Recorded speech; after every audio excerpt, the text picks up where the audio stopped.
It's my first video of this chapter number 6, Profit and Loss, from your Dealer of Term Book 2. In this, you will come across the terms like selling price, cost price, and profit loss, of course, and profit percent and loss percent. Now, what do you mean by selling price and cost price? See, selling price is that price, as the name suggests, is that price at which any product is sold. Okay, and cost price is that price on which any profit or loss is being incurred.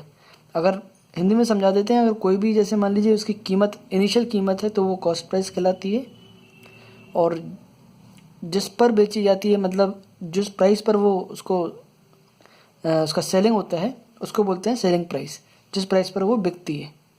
ठीक है, और हमेशा profit या loss कुछ भी होता है वो हमेशा कॉस्ट प्राइस को देखते हुए ही निकलता है. और same applies with profit percent and loss percent also, वो भी कॉस्ट प्राइस को ध्यान में रख के ही यूज़ किया जाएगा उसका.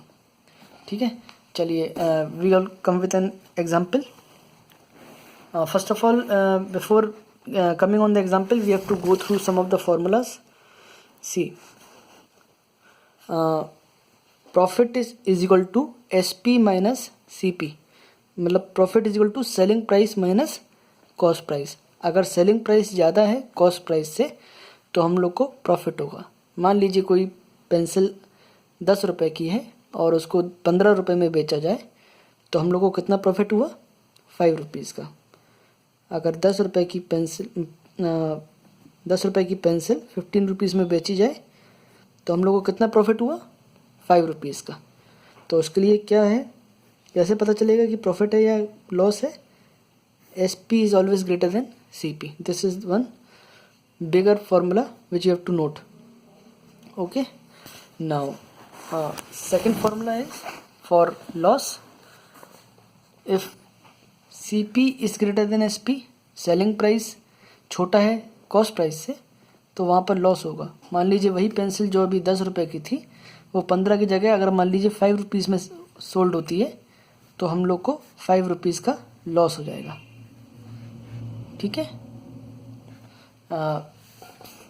इसके लिए कुछ एग्जांपल्स पर आते हैं तो उससे जल्दी समझ में आ जाएगा. मान लीजिए we are come with the example number 1. मान लीजिए एक ग्रोसर है. A grocer buys a sack of rice for ₹2050. He pays ₹70 for transportation. He sells the sack of rice for ₹2400. Find the profit or loss. एक बोरा है rice का जो कि 2050 rupees में है, का एक्चुअल प्राइस है उसका. 70 रुपीज़ उसके ट्रांसपोर्टेशन में लग जाते हैं और उसको बेचा जाता है 2400 में. तो उसका प्रॉफिट या लॉस होगा या क्या होगा, इसको फाइंड करना है. 2050 उसकी CP है, इनिशियल प्राइस है, लिखा हुआ है यहाँ पर. उस पर ट्रांसपोर्टेशन लगा. ट्रांसपोर्टेशन या कुछ भी होता है value addition. I have told you in this my classroom also that whatever be the transportation or whatever is the cost which is value added or any accessories, it is always being added in the cost price.